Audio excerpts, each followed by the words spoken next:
ለሊነ መጻ ወሐመ ወበህማማቲሁ አድኃነነ። ክርስቶስ መድኃኒታችን ሰው ሆኖ መጥቶ መከራ ተቀበለ፣ በመከራውም አዳነን። ዛሬ ለህማማት ሁለተኛ ቀን ማክሰኞ ነው።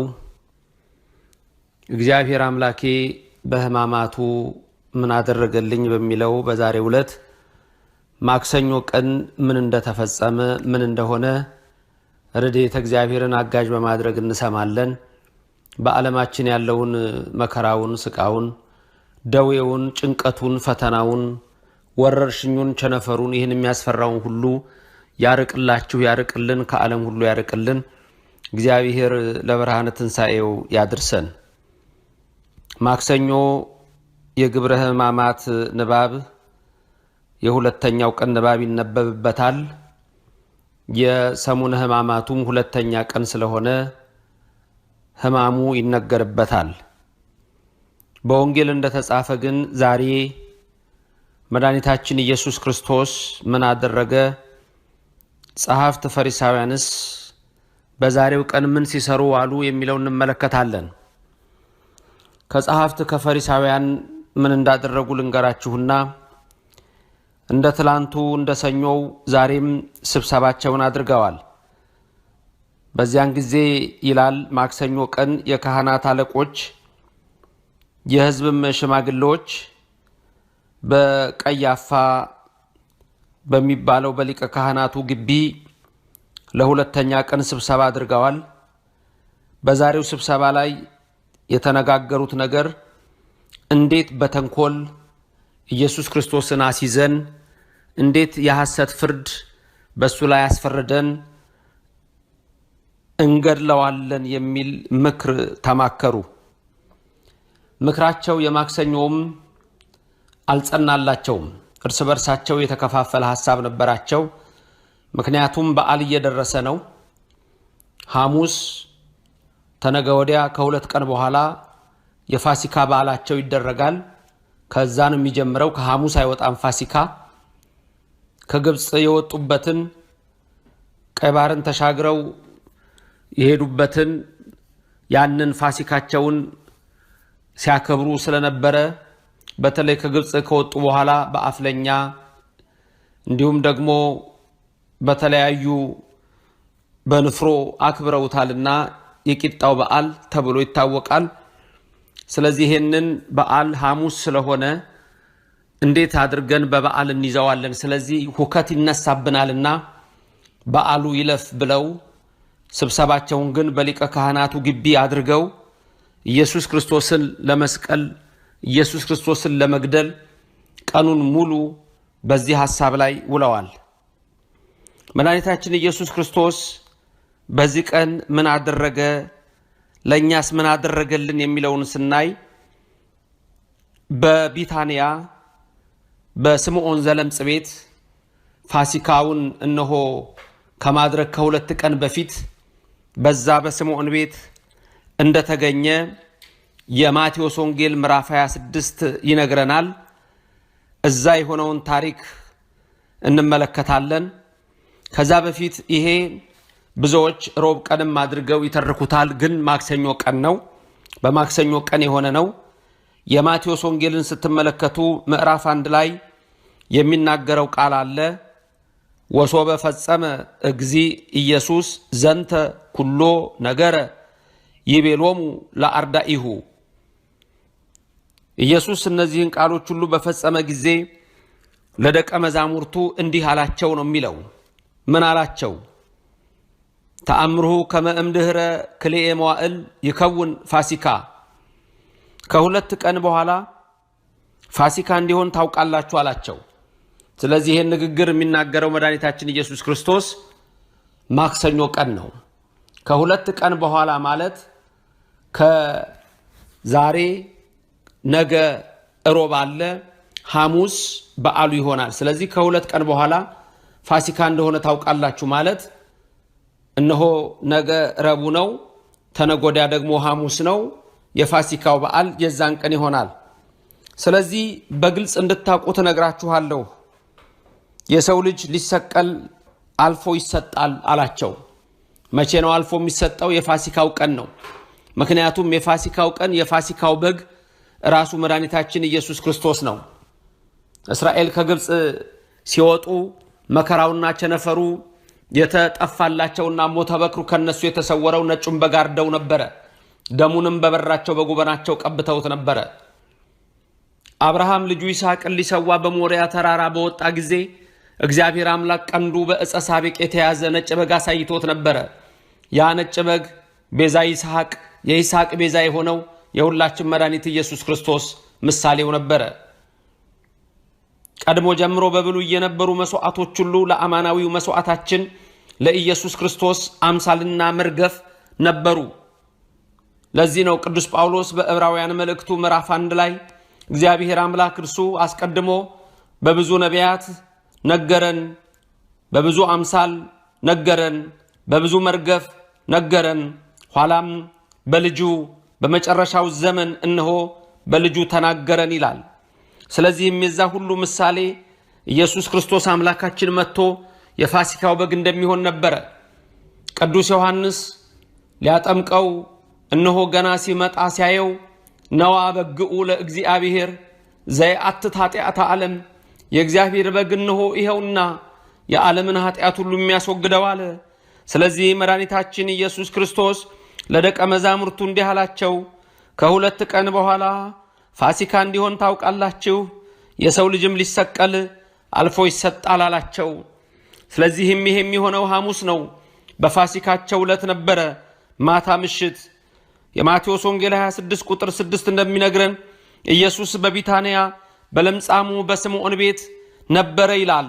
በዛም ደቀ መዛሙርቱ እንዳሉ ማክሰኞ ቀን ያደረገውን ስናይ አንዲት ሴት ይላል ዋጋው እጅግ የበዛ ሽቶ የሞላው የአልባስጥሮስ ብልቃጥ ይዛ ወደ መድኃኒታችን ወደ ኢየሱስ ክርስቶስ ቀረበች ይላል።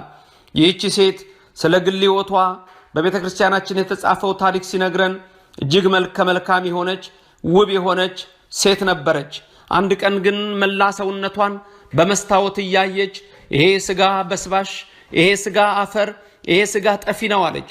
በዝሙት ሕይወት ነበር የምትኖረውና የዝሙት ሕይወቷ አሰልችቷታል።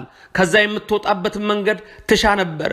ኃጢአት የከበዳት፣ ኃጢአት ያስጨነቃት፣ ኃጢአት እነሆ እጅግ አድርጎ በመከራ ያዛት ሴት ነበረች። ውበቷን ሁሉ ስታየው አፈር እንደሚሆን ሲገባት ከዚህ ሁሉማ እነሆ ኃጢአትን የሚያስወግድ ኢየሱስ ክርስቶስ መጥቷል ብለዋል። እነሆ ያስኩትን ይሄንን ብር ሽቶ ገዝቼበት ያንን ሽቶ ሄጄ በሱ ላይ አፍስሼ ስለ ኃጢአቴ ይቅር በለኝ ይለዋለሁ ብላ ያሰበች ምስኪን ሴት ነበረች።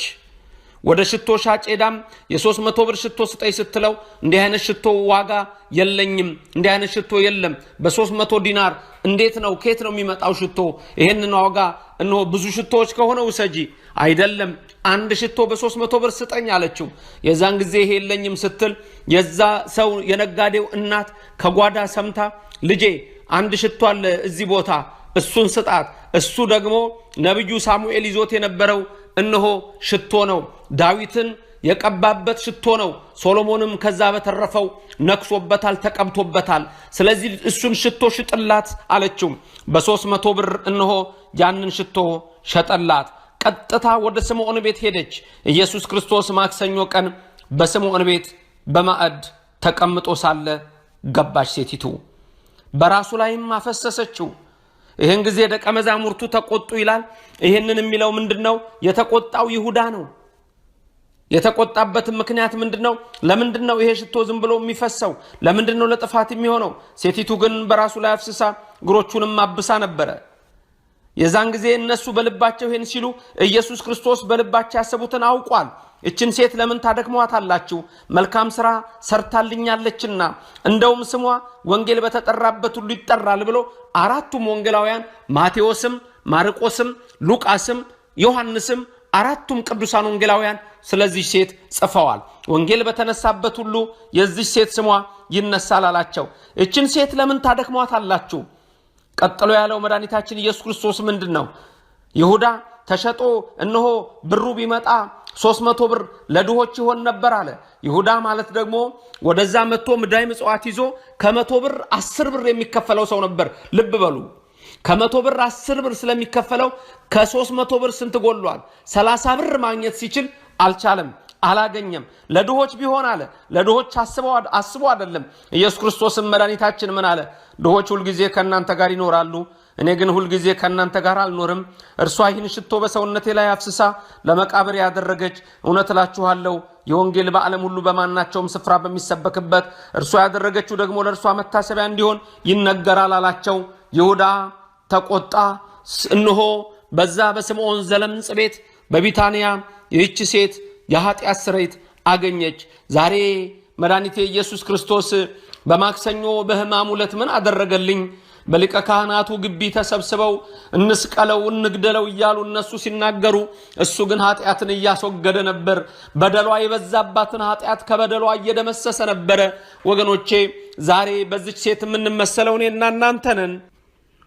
በደላችን የበዛ ኃጢአታችን የበዛ አፈር የሆነ ሥጋ የተሸከምን በስራችን የማንድን በምግባራችን የማንፈወስ በሱ ብቻ የምንድን በሱ ብቻ የታመንን እኛ ነን። በዛሬው ቀን ያደረገልኝ ምንድነው? አምላኬ እግዚአብሔር ኃጢአቴን ሲደመስስ ነው የሚታየኝ። መላ ዘመኗን በዝሙት ውስጥ የነበረችን ሴት እንደፈወሰ ዛሬም እኛን እንደሚፈውሰን ዛሬ እኔን እንደሚያድነኝ ነው የማየው። እያንዳንዳችሁ ይሄን በልባችሁ ሳሉት። ያችን ሴት ያዳነ ሊያድነኝ ነው በሉ። ያችን ሴት የፈወሰ ሊፈውሰኝ ነው በሉ። ብዙዎች እንዳትድኑ ሊጥሩ ይችላሉ። ሰይጣን ብዙ ነገሮች ሊያደርግ ይችላል። ብዙ ግድግዳዎች ሊሰራ ይችላል። ብዙ አጥሮች ሊያጥር ይችላል። ብዙ ነገር በህይወታችሁ ሊሰራባችሁ ይችላል። በብዙ መንገድ ከእግዚአብሔር ጋር እንዳትገናኙ ሊያደርጋችሁ ይችላል። ልብ በሉ።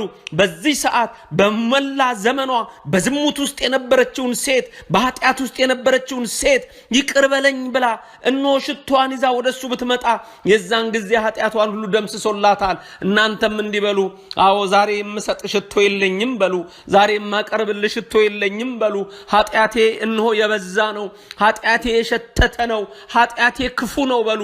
እነሆ በሰውነቴ ማፈር ነው። በበደል ውስጥ ነኝ፣ በኃጢአት ውስጥ ነኝ። ተአምኖ ኃጣው ራሳችን እንመን። ጻድቅ አይደለንም። በፊቱ ሰማይ እንኳን ንጹህ አይደለም ይላል። ሰማያውያን እንኳን ንጹህ አይደሉም ከእግዚአብሔር ንጽህና ጋር ሲታይ። አንተ ግን አምላኬ ሆይ ይበሉት ያችን ዘማ ሴት በዘመኗ ሁሉ በኃጢአት የነበረችውን በዚች ቅጽበት ያዳንካት እኔንም በዚች ቅጽበት አድነኝ በሉ። አምላኬ ዛሬ በማክሰኞ ቀን ምን አደረገልኝ? ኃጢአቴን ደመሰሰልኝ፣ በደሌን አጠበልኝ፣ ርኩሰቴን አነጻልኝ፣ በፊቱ ክብር ሰጠኝ። የሚከለክሉኝ ቢኖር እንኳን እነሱን አልሰማም። እነሆ እንደውም ስሜ ይጠራ ዘንድ ወደደ። መልካሙ እረኛ፣ መልካሙ ንጉሥ፣ ስለኔ በቀራኒው አደባባይ ነፍሱን የሚሰጥ እርሱ ዛሬ ምን አደረገልኝ? በሕማማቱ ዛሬ ምን አደረገልኝ? በማክሰኞ ዕለት ኃጢአቴን እንደመሰሰልኝ፣ በደሌን እንደመሰሰልኝ፣ በሱም እንሆ ተፈውሻለሁ። አዎ በእርሱ ሕማም ድኛለሁ። ስለዚህ አምላኬ እግዚአብሔር እርሱ ኢየሱስ ክርስቶስ በማክሰኞ ቀን ምን አደረገልኝ? ኃጢአቴን ደመሰሰልኝ። አቤቱ አምላኬ ሆይ ከሰማይ ሰማያት ወርደህ ከድንግል ማርያም የተወለድክ እንደ ሴቲቱ የምሰጥ ሽቶ የለኝም፣ የማቀርብልህም ምን ምግባር የለኝም። አንተ ግን የመጣሁት ለበሽተኞች ነው ብለሃልና ከኃጢአቴ አንጻኝ፣ ከሚያስፈራው ሕመም ሰውረኝ፣ ወገኖቼን ሁሉ ጠብቅልኝ፣ ዘመዶቼን ሁሉ ከልልልኝ፣ አገሬን ኢትዮጵያ ጠብቅልኝ፣ ዓለሙን ሁሉ ሰላም አድርግልኝ፣ እኔንም ልጅህን አትተወኝ፣ እንደ ሴቲቱ ተቀበለኝ። ይሁዳ መዳኔን አይሻም፣ ሌሎችም እንዲሁ ክፉ ሆነዋል። ሰይጣን ወደ አንተ እንዳልቀርብ ብዙ አጥር ሰርቷል። አንተ ግን ያን አልፈ መጣህልኝ፣ ከሰማይ ወረድክልኝ፣ ልታድነኝም ወደሃልና አመሰግንሃለሁ። አሜን። የድንግል ማርያም ልጅ ኢየሱስ ክርስቶስ ሆይ ይቅር በለኝ፣ እራራልኝ፣ አትተወኝ። አሜን።